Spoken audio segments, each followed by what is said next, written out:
Hi friends, നമ്മളിന്ന് നോക്കുന്നത് 57/2024 ചോദിച്ച ഒരു 10th ലെവൽ എക്സാമിൻ്റെ PYQ ആണ് നോക്കുന്നത്. ഇത് 10th പ്രിലിംസുമായി ബന്ധപ്പെട്ട് അതേ സിലബസിലുള്ള ക്വസ്റ്റ്യൻ പേപ്പറാണ്. ഫസ്റ്റ് ക്വസ്റ്റ്യൻ: താഴെ കൊടുത്തിരിക്കുന്നവയെ ദാദാഭായ് നവറോജിയുമായി ബന്ധമില്ലാത്ത പ്രസ്താവന ഏതൊക്കെയാണ് എന്നാണ് ചോദിച്ചിരിക്കുന്നത്. ആൻസർ എന്ന് പറയുന്നത് ആൻസർ സി ആണ്, മൂന്നാമത്തെയാണ്. ദാദാഭായ് നവറോജിയുമായി ബന്ധമില്ലാത്ത പ്രസ്താവന. ഇന്ത്യൻ നാഷണൽ കോൺഗ്രസിൻ്റെ സ്ഥാപകനാണ് എന്ന് പറഞ്ഞത് തെറ്റായിട്ടുള്ളതാണ്. ശരിയായിട്ടുള്ളത് ചോർച്ച സിദ്ധാന്തത്തിൻ്റെ ഉപജ്ഞാതാവ്, poverty and un British rule in India എന്ന പുസ്തകം രചിച്ചു, ഇന്ത്യയുടെ വന്ധ്യവയോധികൻ എന്ന് അറിയപ്പെടുന്നു. അപ്പോൾ ദാദാഭായ് നവറോജിയുമായി ബന്ധപ്പെട്ട് ശരിയായവ ഏതൊക്കെയാണ്? ചോർച്ച സിദ്ധാന്തത്തിൻ്റെ ഉപജ്ഞാതാവ്, poverty and un British rule in India എന്ന പുസ്തകം രചിച്ചു, ഇന്ത്യയുടെ വന്ധ്യവയോധികൻ എന്ന് അറിയപ്പെടുന്നു. സ്വാതന്ത്ര്യം എൻ്റെ ജന്മാവകാശമാണ്, ഞാൻ അത് നേടുക തന്നെ ചെയ്യും എന്ന് പ്രഖ്യാപിച്ച സ്വാതന്ത്ര്യസമര സേനാനിയാണ് ആര് എന്ന് പറയുന്നത്? ആൻസർ ബാലഗംഗാധര തിലക്. അപ്പോൾ ആധുനിക ഇന്ത്യയുടെ പിതാവ് എന്ന് ഗാന്ധിജി വിശേഷിപ്പിച്ചത് ആരെയാണ്? ബാലഗംഗാധര തിലകനെയാണ്. ഇന്ത്യ സ്വാതന്ത്ര്യസമര ചരിത്രത്തിൽ മഹാത്മാഗാന്ധി കഴിഞ്ഞാൽ ഏറ്റവും കൂടുതൽ കാലം ജയിൽവാസം അനുഭവിച്ചത് ആരാണ്? ബാലഗംഗാധര തിലക് ആണ്. സ്വരാജ് എൻ്റെ ജന്മാവകാശമാണ്, ഞാൻ അത് നേടുക തന്നെ ചെയ്യും എന്ന് പ്രഖ്യാപിച്ചത് ബാലഗംഗാധര തിലകാണ്. കോൺഗ്രസിൻ്റെ വാർഷിക സമ്മേളനത്തെ അവധിക്കാല വിനോദ പരിപാടി എന്ന് കളിയാക്കിയതും ആരാണ്? ബാലഗംഗാധര തിലക ആണ്. 1916 ഹോം റൂൾ മൂവ്മെൻറ്റ് പൂനെയിൽ ആരംഭിക്കാൻ നേതൃത്വം നൽകിയെന്നാണ്. 1916 ഹോം റൂൾ മൂവ്മെൻറ്റ് പൂനെയിൽ ആരംഭിക്കാൻ നേതൃത്വം നൽകിയതും ആരാണ്? ബാലഗംഗാധര തിലക ആണ്. മഹാരാഷ്ട്രയിൽ ശിവജി ഉത്സവം, ഗണേശ ഉത്സവമൊക്കെ ആരംഭിച്ചു. മഹാരാഷ്ട്രയിൽ നികുതി നിസ്സഹരണ സമരം നടത്തിയ നേതാവും ബാലഗംഗാധര തിലക ആണ്. അടുത്ത ക്വസ്റ്റ്യൻ: താഴെ തന്നിരിക്കുന്ന 1857 ഒന്നാം സ്വാതന്ത്ര്യ സമരത്തിലെ പ്രധാന കാരണങ്ങൾ എന്തൊക്കെയാണ് എന്നാണ് ചോദിച്ചത്. ഇവിടെ ആൻസർ ഇവയെല്ലാം ശരിയാണ്. കർഷകരുടെ ദുരിതങ്ങൾ, കരകൗശല തൊഴിലാളികളുടെ ദാരിദ്ര്യം, രാജാക്കന്മാരുടെ പ്രശ്നങ്ങൾ, ശിപ്പായിമാരുടെ ദുരിതങ്ങൾ, ഇവയെല്ലാം 1857 ഒന്നാം സ്വാതന്ത്ര്യ സമരത്തിലെ പ്രധാന കാരണങ്ങളാണ്. 1857 വിപ്ലവത്തിൻ്റെ കാരണങ്ങൾ: 1848 ദത്തവകാശ നിരോധന നിയമം, 1850 റിലീജിയൻസ് ഡിസബിലിറ്റീസ് നിയമം, 1854 ഹിന്ദു പോസ്റ്റ് ഓഫീസ് നിയമം, 1856 ഹിന്ദു വിധവ പുനർവിവാഹ നിയമം, 1856 ജനറൽ സർവീസ് എൻലിജ്മെൻറ്റ് നിയമം, ഇവയെല്ലാം 1857 വിപ്ലവത്തിൻ്റെ കാരണങ്ങൾ ആണ്. അടുത്ത ക്വസ്റ്റ്യന്: ക്വിറ്റ് ഇന്ത്യ സമര നായിക എന്ന് ഗാന്ധിജി വിശേഷിപ്പിച്ചത് ആരെയാണ്? ആൻസർ ആരാണ്? ബി. അരുണ ആസിഫ് അലിയാണ്. അപ്പോൾ ക്വിറ്റ് ഇന്ത്യ സമരം ക്രിപ്സ് മിഷൻ്റെ പരാജയത്തെ തുടർന്ന് കോൺഗ്രസ് ആരംഭിച്ച സമരമാണ് ക്വിറ്റ് ഇന്ത്യ സമരം. ക്രിപ്സ് മിഷൻ്റെ പരാജയത്തെ തുടർന്ന് കോൺഗ്രസ് ആരംഭിച്ച സമരമാണ് ക്വിറ്റ് ഇന്ത്യ സമരം. ഇന്ത്യ സ്വാതന്ത്ര്യ സമരത്തിലെ അവസാനത്തെ ബഹുജന പ്രക്ഷോഭമാണ് ക്വിറ്റ് ഇന്ത്യ സമരം. ക്വിറ്റ് ഇന്ത്യ എന്ന വാക്കിന് രൂപം കൊടുത്തത് യൂസഫ് മെഹ്റാലി ആണ്. ക്വിറ്റ് ഇന്ത്യ പ്രമേയം പാസാക്കിയ കോൺഗ്രസിൻ്റെ സമ്മേളനം ബോംബെയിൽ ആണ്. അപ്പോൾ ക്വിറ്റ് ഇന്ത്യ സമര നായിക ആരാണ്? അരുണ ആസിഫ് അലിയാണ്. ക്വിറ്റ് ഇന്ത്യ സമര നായകൻ ആരാണ്? ജയപ്രകാശ് നാരായണൻ ആണ്. അടുത്ത ക്വസ്റ്റ്യൻ: ഇന്ത്യൻ റിപ്പബ്ലിക്കൻ ആർമി രൂപീകരിച്ചത് ആരാണ്? സൂര്യസെൻ ആണ്. അപ്പോൾ സൂര്യസെൻ ആരംഭിച്ച വിപ്ലവ സംഘടനയാണ് ഇന്ത്യൻ റിപ്പബ്ലിക്കൻ ആർമി. സൂര്യസെൻ ആരംഭിച്ച വിപ്ലവ സംഘടന ഇന്ത്യൻ റിപ്പബ്ലിക്കൻ ആർമിയാണ്. സൂര്യസെന്നെ ബ്രിട്ടീഷുകാർ പിടികൂടിയത് 1933 അടുത്ത ക്വസ്റ്റ്യൻ എന്ന് പറയുന്നത്: താഴെ കൊടുത്തിരിക്കുന്ന മലബാർ കലാപവുമായി ബന്ധപ്പെട്ട പ്രസ്താവന ഏതൊക്കെയാണ്? മലബാർ കലാപവുമായി ബന്ധപ്പെട്ട പ്രസ്താവനകൾ ഏതൊക്കെയാണ്? ആൻസർ എന്ന് പറയുന്നത് ഡി ആണ്. മാപ്പിള കലാപങ്ങൾ എന്നറിയപ്പെടുന്നു. മലബാർ സ്പെഷ്യൽ പോലീസ് എന്ന ഒരു പ്രത്യേക വിഭാഗം പോലീസ് സേനയെ കലാപങ്ങൾ അടിച്ചമർത്താൻ രൂപീകരിച്ചു. കലാപങ്ങളെക്കുറിച്ച് പഠിക്കാൻ വില്യം ലോഗൻ കമ്മീഷനെ നിയമിച്ചു. ബ്രിട്ടീഷുകാരുടെ തെറ്റായ നികുതി നിയമമാണ് കലാപത്തിൻ്റെ കാരണം. അപ്പോൾ മാപ്പിള കലാപങ്ങൾ എന്നറിയപ്പെടുന്നു. മലബാർ സ്പെഷ്യൽ പോലീസ് എന്നൊരു പ്രത്യേക വിഭാഗം പോലീസ് സേനയെ കലാപങ്ങൾ അടിച്ചമർത്താൻ രൂപീകരിച്ചു. കലാപങ്ങളെക്കുറിച്ച് പഠിക്കാൻ വില്യം ലോഗൻ കമ്മീഷനെ നിയമിച്ചു. ബ്രിട്ടീഷുകാരുടെ തെറ്റായ നികുതി നയമാണ് കലാപത്തിൻ്റെ കാരണങ്ങൾ എന്ന് പറയുന്നത്. അടുത്ത ക്വസ്റ്റ്യൻ: കാലഘടന അനുസരിച്ച് ക്രമപ്പെടുത്താനാണ് ചോദിച്ചിരിക്കുന്നത്. ഇവിടെ ആൻസർ എന്ന് പറയുന്നത് സി ആണ് ആൻസറായിട്ട് വരുന്നത്. ആദ്യം ഏതാണ്? കുണ്ടറ വിളംബരമാണ് ആദ്യം വരുന്നത്. കുണ്ടറ വിളംബരം. കുണ്ട്ര വിളംബരമാണ് ആദ്യം വരുന്നത്. കുണ്ട്ര വിളംബരം എന്നാണ് നടന്നത് 1809 ജനുവരി 11 കുണ്ട്ര വിളംബരം നടന്നത്. നടത്തിയ ഭരണാധികാരി വേലുത്തമ്പി ദളവയാണ്. രണ്ടാമത് വരുന്നത് ഏതാണ്? രണ്ടാമത് വരുന്നത് മലയാളി മെമ്മോറിയലാണ്. രണ്ടാമത് വരുന്നത് മലയാളി മെമ്മോറിയൽ എന്നാണ് 1891 ജനുവരി 1 മലയാളി മെമ്മോറിയൽ. അത് കഴിഞ്ഞ് വരുന്നതാണ് ഏത് എന്ന് പറയുന്നത് ഗുരുവായൂർ സത്യാഗ്രഹം.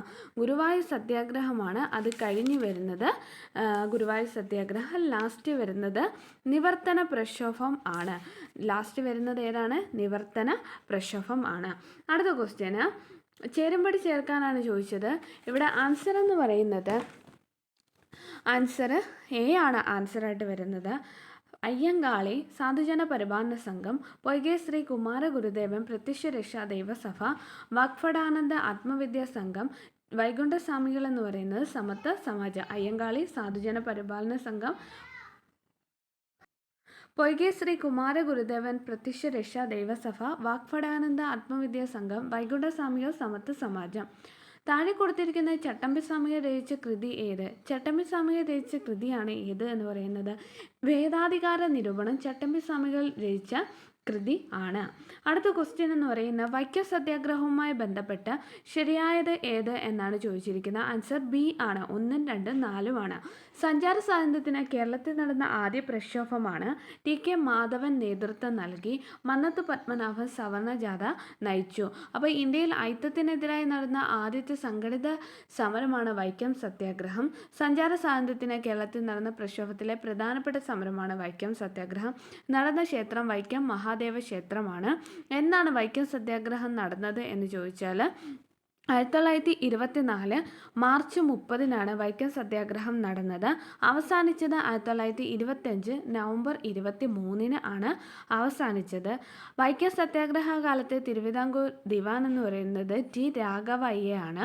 വൈക്കം സത്യാഗ്രഹത്തിൻ്റെ പ്രധാന നേതാവ് ടി.കെ. മാധവൻ ആണ്. അയിത്തോച്ചാടനത്തിനെതിരെ പ്രമേയം പാസാക്കിയ കോൺഗ്രസ് സമ്മേളനം കാക്കിനട 1923 ആണ്. അടുത്ത ക്വസ്റ്റ്യന് ഇന്ത്യ ഭരണഘടന ഔദ്യോഗികമായി നിലവിൽ വന്ന വർഷം. ഇന്ത്യ ഭരണഘടന ഔദ്യോഗികമായി നിലവിൽ വന്ന വർഷം എന്നാണ് 1950 ജാനുവരി 26 ഇന്ത്യ ഭരണഘടന ഔദ്യോഗികമായി നിലവിൽ വന്നത്. 6 മുതൽ 14 വയസ്സുവരെയുള്ള എല്ലാ കുട്ടികൾക്കും സൗജന്യവും നിർബന്ധിതവുമായ വിദ്യാഭ്യാസം മൗലികാവകാശമായത് ഏത് ഭരണഘടനയുടെ ഭേദഗതിയിലൂടെയാണ് എന്ന് ചോദിച്ചാൽ ആൻസർ 86-ാം ഭേദഗതി 2002. 86-ാം ഭേദഗതി 2002 6 മുതൽ 14 വയസ്സുവരെയുള്ള എല്ലാ കുട്ടികൾക്കും സൗജന്യവും നിർബന്ധിതവുമായ വിദ്യാഭ്യാസം മൗലികാവകാശമായത്. ഇന്ത്യ ഭരണഘടനയുടെ ഏത് ഭാഗത്തിലാണ് മൗലിക കടമകളെക്കുറിച്ച് പ്രതിപാദിക്കുന്നത്? മൗലിക കടമകളെക്കുറിച്ച് പ്രതിപാദിക്കുന്നത് ഭാഗം 4A മൗലിക കടമകളെക്കുറിച്ച് പറയുന്നത്. അപ്പം ഭാഗം 1 ഏതാണ് പറയുന്നത്? യൂണിയനും ഭൂപ്രദേശവുമാണ് ഭാഗം 1. ഭാഗം 2 പൗരത്വം, ഭാഗം 3 മൗലിക അവകാശം, ഭാഗം 4 നിർദ്ദേശക തത്വങ്ങൾ, ഭാഗം 4A മൗലിക കടമകളെക്കുറിച്ച് പറയുന്നത്. അപ്പോൾ ഭാഗം 1 യൂണിയനും ഭൂപ്രദേശവും, ഭാഗം 2 പൗരത്വം, ഭാഗം 3 മൗലിക അവകാശങ്ങൾ, ഭാഗം 4 നിർദ്ദേശക തത്വങ്ങൾ, ഭാഗം 4A മൗലിക കടമകൾ ആണ്. അടുത്ത ക്വസ്റ്റ്യൻ ഇന്ത്യ ഭരണഘടന ഉറപ്പു നൽകുന്ന മൗലിക അവകാശത്തിൽ ഉൾപ്പെടാത്തത് ഏതാണ്? സ്വത്തവകാശമാണ് മൗലിക അവകാശത്തിൽ ഉൾപ്പെടാത്തത്. അപ്പോൾ സ്വത്തവകാശം എന്നത് മൗലിക അവകാശമല്ല, എന്താണ്? ഒരു നിയമ അവകാശം ആണ്. അടുത്ത ക്വസ്റ്റ്യൻ താഴെ കൊടുത്തിരിക്കുന്നവയിൽ എഴുതപ്പെടാത്ത ഭരണഘടനയുള്ളത് ഏത് രാജ്യത്താണ്? എഴുതപ്പെടാത്ത ഭരണഘടനയുള്ള രാജ്യമാണ് ബ്രിട്ടൻ എന്ന് പറയുന്നത്. എഴുതപ്പെട്ട ഭരണഘടനയുള്ള രാജ്യമാണ് ഏതെന്ന് പറയുന്നത് ഇന്ത്യയും ഓസ്ട്രേലിയ, ബ്രസീൽ എന്നിവ. ഇപ്പോഴത്തെ സുപ്രീം കോടതി ചീഫ് ജസ്റ്റിസ് ആരാണ്? ഇപ്പോഴത്തെ സുപ്രീം കോടതി ചീഫ് ആൻസർ എന്ന് പറയുന്നത് ജസ്റ്റിസ് സൂര്യകാന്ത് ആണ്. അപ്പോൾ ഇപ്പോഴത്തെ സുപ്രീം കോടതി ചീഫ് ജസ്റ്റിസ് സൂര്യകാന്ത്. നിലവിലെ ലോക്സഭാ സ്പീക്കർ ആരാണ്? നിലവിലെ ലോക്സഭാ സ്പീക്കർ ആൻസർ ഓം ബിർളയാണ് നിലവിലെ ലോക്സഭാ സ്പീക്കർ. താഴെ തന്നിരിക്കുന്ന പ്രസ്താവനകളിൽ VP മേനോനെക്കുറിച്ച് ശരിയായ പ്രസ്താവന ഏതാണ്? VP മേനോനെക്കുറിച്ചൊരു ശരിയായ പ്രസ്താവന ആൻസർ ബി ആണ്. എയും സിയും സ്വാതന്ത്ര്യാനന്തര ഇന്ത്യയെ നാട്ടുരാജ്യങ്ങളുടെ ഇന്ത്യൻ യൂണിയനിലേക്കുള്ള സംയോജനവുമായി ബന്ധപ്പെട്ട് സ്റ്റേറ്റ് ഡിപ്പാർട്ട്മെൻറ്റിൻ്റെ സെക്രട്ടറി ആയിരുന്ന മലയാളി ആണ്. The transfer of power in India എന്ന ഗ്രന്ഥത്തിൻ്റെ കർത്താവ്. The transfer of power in India എന്ന ഗ്രന്ഥത്തിൻ്റെ കർത്താവാണ് വി.പി. മേനോൻ. സ്വാതന്ത്ര്യാനന്തര ഇന്ത്യയും നാട്ടുരാജ്യങ്ങളുടെ ഇന്ത്യൻ യൂണിയനിലേക്കുള്ള സംയോജനവുമായി ബന്ധപ്പെട്ട് സ്റ്റേറ്റ് ഡിപ്പാർട്ട്മെൻറ്റിൻ്റെ സെക്രട്ടറി ആയിരുന്ന മലയാളി ആണ്. താഴെ തന്നിരിക്കുന്ന 1961 വരെ പോർച്ചുഗലിൻ്റെ അധീനതയിലായിരുന്ന പ്രദേശമാണ് ഏത് എന്ന് പറയുന്നത് ഗോവ ആണ്. ഇന്ത്യയിലെ ആദ്യത്തെ റോക്കറ്റ് വിക്ഷേപണ കേന്ദ്രമായ തുമ്പ ബഹിരാകാശ ഗവേഷണ കേന്ദ്രത്തിൻ്റെ ശില്പി ആരാണ്? ആൻസർ എന്ന് പറയുന്നത് വിക്രം സാരാഭായി ആണ്. അപ്പം ISROയുടെ ആദ്യ ചെയർമാനാണ് ആര് എന്ന് പറയുന്നത് വിക്രം സാരാഭായി. അദ്ദേഹത്തിൻ്റെ ജന്മദേശം അഹമ്മദാബാദ് ആണ്. പത്മഭൂഷൺ ലഭിച്ചത് 1966 ഇന്ത്യയിലെ ആദ്യത്തെ റോക്കറ്റ് വിക്ഷേപണ കേന്ദ്രമാണ് തുമ്പെ. ഭൂമധ്യരേഖയുടെ ഏറ്റവും അടുത്ത് സ്ഥിതി ചെയ്യുന്ന റോക്കറ്റ് വിക്ഷേപണ കേന്ദ്രവും തുമ്പെ ആണ്. അടുത്ത ക്വസ്റ്റ്യൻ, ഏത് രാജ്യത്തിൻ്റെ സാങ്കേതിക സഹായത്തോടെയാണ് 1964 ബൊക്കാറോ സ്റ്റീൽ പ്ലാന്റ് സ്ഥാപിതമായത്? ബൊക്കാറോ സ്റ്റീൽ പ്ലാന്റ് സ്ഥാപിതമായത് ഏത് രാജ്യത്തിൻ്റെ സഹായത്തോടെയാണ്? റഷ്യയുടെ സഹായത്തോടെയാണ് ബൊക്കാറോ 1964 രൂപീകൃതമായത്. 12ാം പഞ്ചവത്സര പദ്ധതി ബന്ധപ്പെട്ടത് ഏതാണ്? സുസ്ഥിര വികസനമാണ്. 12ാം പഞ്ചവത്സര പദ്ധതിയുടെ ലക്ഷ്യം. എന്തൊക്കെയാണ് 12ാം പഞ്ചവത്സര പദ്ധതിയുടെ ലക്ഷ്യങ്ങളായി വരുന്നത്? സുസ്ഥിര വികസനം, ത്വരിതഗതിയിലുള്ള വളർച്ച, എല്ലാവരെയും ഉൾക്കൊള്ളുന്ന വളർച്ച എന്നാണ് 12ാം പഞ്ചവത്സര പദ്ധതി. 2012 മുതൽ 2017 വരെയാണ്. അടുത്ത ക്വസ്റ്റ്യൻ എന്ന് പറയുന്നത്, താഴെ പറയുന്ന കേരള സർക്കാരിൻ്റെ ഗവേണൻസ് ആപ്ലിക്കേഷൻ സോഫ്റ്റ്വെയറായ സഞ്ജയ നൽകുന്ന സേവനങ്ങൾ ഏതൊക്കെയാണ് എന്ന് ചോദിച്ചാൽ മുകളിൽ പറഞ്ഞവയെല്ലാം ഉടമസ്ഥാവകാശ സർട്ടിഫിക്കറ്റ്, കെട്ടിട വയസ്സ് സർട്ടിഫിക്കറ്റ്, കെട്ടിട നികുതി അടയ്ക്കൽ ആണ്. അടുത്ത ക്വസ്റ്റ്യൻ, റോഡ് അപകടങ്ങൾ കുറയ്ക്കാനും ഗതാഗത നിയമലംഘനം തടയാനും സംസ്ഥാനത്തെ മോട്ടോർ വാഹന വകുപ്പ് അധിഷ്ഠിത ക്യാമറകൾ സ്ഥാപിച്ച പദ്ധതിയാണ് സേഫ് കേരള എന്ന് പറയുന്നത്. അതേകൂട്ടി തന്നെ ശൈലി ആപ്പ് എന്താണ്? സംസ്ഥാനത്തെ ജനസംഖ്യ അധിഷ്ഠിത ജീവിതശൈലി രോഗനിർണയിക്കാനുള്ള ആപ്പാണ് ശൈലി ആപ്പ്. അതേകൂട്ടി തന്നെ തുണ പോർട്ടൽ എന്ന് വെച്ചാൽ പോലീസ് നൽകുന്ന വിവിധ സേവനങ്ങൾക്കായി ഓൺലൈൻ വഴി അപേക്ഷിക്കുവാനുള്ള പോർട്ടലാണ് തുണ പോർട്ടലിലൂടെ ഏത് സ്റ്റേഷനിലേക്കും ഓൺലൈനായി പരാതി സമർപ്പിക്കാം. നിർഭയ മൊബൈൽ ആപ്പ് എന്ന് വെച്ചാൽ സ്ത്രീ സുരക്ഷയ്ക്കായുള്ള കേരള പോലീസിൻ്റെ മൊബൈൽ ആപ്പാണ്. സ്ത്രീകൾക്ക് നേരെ വർദ്ധിച്ചു വരുന്ന അതിക്രമങ്ങൾ തടയുക, അതുവഴി കുറ്റകൃത്യങ്ങൾ കുറിച്ച് സ്ത്രീകളുടെ സുരക്ഷ ഉറപ്പാക്കുക എന്ന ലക്ഷ്യത്തോടെ ജനമൈത്രി സുരക്ഷാ പദ്ധതിയുടെ ഭാഗമായി കേരള പോലീസ് 2015 മുതൽ നടപ്പിലാക്കി വരുന്ന പദ്ധതിയാണ് നിർഭയ. എൻ്റെ ഉപദ്വീപ്യൻ പീഠഭൂമിയിൽ നിന്ന് ഉത്ഭവിക്കുന്ന നദികളാണ് ഉപദ്വീപ്യൻ നദികൾ. താഴെ നൽകിയിരിക്കുന്നവ പടിഞ്ഞാറോട്ടൊഴുകുന്ന നദികൾ ഏതെല്ലാമാണ്? ആൻസർ എന്ന് പറയുന്നത് 2 മാത്രമാണ്. നർമ്മദ, താപ്തിയാണ് പടിഞ്ഞാറോട്ടൊഴുകുന്ന നദികൾ. നർമ്മദ, താപ്തി ആണ്. ചന്ദ്രയാൻ 1 പ്രോജക്ട് ഡയറക്ടറാണ് അണ്ണാദുരൈ. എന്നാൽ ചന്ദ്രയാൻ 3ൻ്റെ പ്രോജക്ട് ഡയറക്ടർ ആരാണ്? ചന്ദ്രയാൻ 3ൻ്റെ പ്രോജക്ട് ഡയറക്ടറാണ് ഡോക്ടർ വീരമുത്തുവേൽ. അടുത്ത ക്വസ്റ്റ്യൻ, താഴെ കൊടുത്തിരിക്കുന്ന ശരിയായ പ്രസ്താവന. കേരളത്തിൽ ഏലം വിളയുടെ വളർച്ചയ്ക്ക് ആവശ്യമായ ഭൂമിശാസ്ത്ര ഘടകം ഏതാണ്? നീർവാർച്ചയുള്ള മണ്ണാണ് ഏലം കൃഷിക്ക് അനുയോജ്യമായിട്ടുള്ള ഭൂമിശാസ്ത്ര ഘടകം എന്ന് പറയുന്നത്. ഇന്ത്യയിൽ സുഗന്ധ വിജ്ഞാന തോട്ടങ്ങൾ പ്രധാനമായും കേന്ദ്രീകരിച്ചിരിക്കുന്നത് പശ്ചിമഘട്ട മലനിരകളിലാണ്. സുഗന്ധവ്യഞ്ജന കൃഷിക്ക് അനുകൂലമായ ഘടകങ്ങൾ നീർവാർച്ചയുള്ള വനമണ്ണ്, മണൽ മണ്ണ്, ധാരാളം മഴ ലഭിക്കുന്ന ഉഷ്ണമേഖലാ കാലാവസ്ഥ ആണ്. മലനാട്ടിൽ കൃഷി ചെയ്യുന്ന പ്രധാന വിളകൾ ഏലം, കുരുമുളക്, ഇഞ്ചി, മഞ്ഞൾ, തേയില, കാപ്പി എന്നിവയാണ്. കേരളത്തിൽ ഏറ്റവും വിളവൈവിധ്യമുള്ള പ്രദേശം ഏതാണ്? ഇടനാട് ആണ്. അടുത്ത ക്വസ്റ്റ്യൻ, താഴെ കൊടുത്തിരിക്കുന്നവയെ അറബിക്കടലുമായി അതിർത്തി പങ്കിടുന്ന സംസ്ഥാനങ്ങളിൽ ഉൾപ്പെടാത്തതാണ് ആന്ധ്രാപ്രദേശ്. അപ്പം അറബിക്കടലുമായി അതിർത്തി പങ്കിടുന്നത് ഗോവ, മഹാരാഷ്ട്ര, ഗുജറാത്ത്. ഇന്ത്യയുടെ അക്ഷാംശ സ്ഥാനം എത്രയാണ്? ഇന്ത്യയുടെ അക്ഷാംശ സ്ഥാനം എന്ന് പറയുന്നത് 8 ഡിഗ്രി 4 കിഴക്ക്, 8 ഡിഗ്രി 4 വടക്ക്, 37 ഡിഗ്രി 6 വടക്ക്. സി ആണ് ആൻസർ. 8 ഡിഗ്രി 4 വടക്ക്, 37 ഡിഗ്രി 6 വടക്ക്. ഇന്ത്യയുടെ അക്ഷാംശം 8 ഡിഗ്രി 4 വടക്ക്, 37 ഡിഗ്രി 6 വടക്ക്. ഗംഗാ നദിയുമായി ബന്ധപ്പെട്ട ശരിയായ പ്രസ്താവന ക്വസ്റ്റ്യൻ ക്യാൻസൽഡ് ക്വസ്റ്റ്യൻ ആണ്. ഇവിടെ ഗ്യാങ്ടോക്ക് എന്ന് പറയുന്നത് ഗംഗയുടെ പോഷക നദിയാണെന്ന് പറഞ്ഞാൽ അത് തെറ്റാണ്. ഗ്യാങ്ടോക്ക് എന്ന് പറയുന്നത് ബ്രഹ്മപുത്രയുടെ പോഷക നദിയായ ബ്രഹ്മപുത്രയുടെ പോഷക നദിയാണ് ടീസ്റ്റ. ഈ ടീസ്റ്റയുടെ പോഷക നദിയാണ് ഗ്യാങ്ടോക്ക് എന്ന് പറയുന്നത്. അതേപോലെ തന്നെ ഗംഗയുടെ പതനസ്ഥാനം എന്ന് പറയുന്ന അറബിക്കടലല്ല, ബംഗാൾ ഉൾക്കടലിലാണ് ഗംഗയുടെ പതനസ്ഥാനം. ഗംഗാ നദിയെ ഇന്ത്യയുടെ ദേശീയ നദിയായി പ്രഖ്യാപിച്ചത് 2008 നവംബർ 4 ആണ്. ഗംഗയുടെ പ്രധാന പോഷക നദികൾ യമുന, അളകനന്ദ, കോസി, സോണ്, ഗോമതി, ദാമോദർ, മഹാനന്ദ, ഗണ്ഡകി ഒക്കെയാണ്. ഇനി വെള്ളവും വളവും കണികാരൂപത്തിൽ ഡ്രിപ്പറുകളിലൂടെ നൽകുന്ന രീതി ഏതാണ്? ഡ്രിപ്പറിലൂടെ നൽകുന്ന രീതിയാണ് ഫെർട്ടിഗേഷൻ എന്ന് പറയുന്നത്. പൂർണ്ണമായി വെള്ളത്തിൽ ലയിക്കുന്ന രാസവളങ്ങൾ ഉപയോഗിക്കുന്ന കൃഷിരീതിയാണ് ഫെർട്ടിഗേഷൻ എന്ന് പറയുന്നത്. അടുത്ത ക്വസ്റ്റ്യൻ, മൺസൂണിൻ്റെ പിൻവാങ്ങൽ കാലം എന്നറിയപ്പെടുന്നത്. മൺസൂണിൻ്റെ പിൻവാങ്ങൽ കാലമാണ് വടക്ക് കിഴക്കൻ മൺസൂൺ കാറ്റുകൾ. മൺസൂണിൻ്റെ പിൻവാങ്ങൽ കാലമാണ് വടക്ക് കിഴക്കൻ മൺസൂൺ കാറ്റുകൾ എന്ന് പറയുന്നത്. ഇന്ത്യയിൽ തെക്കു പടിഞ്ഞാറൻ മൺസൂണിനും ശൈത്യകാലത്തിനും ഇടയിലുള്ള കാലം. ഇന്ത്യയുടെ തെക്കു പടിഞ്ഞാറൻ മൺസൂണിനും ശൈത്യകാലത്തിനും ഇടയിലുള്ള കാലമാണ് വടക്ക് കിഴക്കൻ മൺസൂൺ കാലം എന്ന് അറിയപ്പെടുന്നത്. താഴെ തന്നിരിക്കുന്ന പ്രസ്താവനകളിൽ ശരിയല്ലാത്തത് ഏത് എന്ന് ചോദിച്ചാൽ കേരളത്തിലെ ഏറ്റവും നീളമുള്ള നദി ഭാരതപ്പുഴ എന്നത് തെറ്റായിട്ടുള്ളതാണ്. കേരളത്തിലെ ഏറ്റവും നീളമുള്ള നദി ആണ് ഏത് എന്ന് പറയുന്നത്? പെരിയാർ എന്ന് പറയുന്നത്. ഭാരതപ്പുഴയുടെ ഉത്ഭവം എന്ന് പറയുന്നത് ആനമല നിരകളിലെ പോത്തന്നൂരിന് അടുത്താണ്.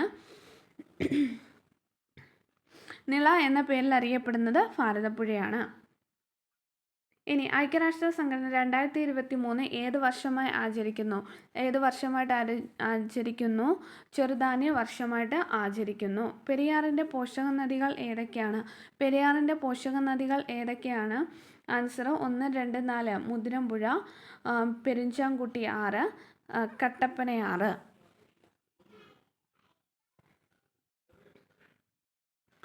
ചേരുംപടി ചേർക്കാനാണ് ചോദിച്ചത്. ആൻസർ എന്ന് പറയുന്നത് ആൻസർ എ ആണ്. നെയ്യാർ എന്ന് പറയുന്നത് തിരുവനന്തപുരം, ചെന്തുരണി കൊല്ലം, കരിമ്പുഴ എന്ന് പറയുന്നത് മലപ്പുറം, കൊട്ടിയൂർ എന്ന് പറയുന്നത് കണ്ണൂർ ആണ്.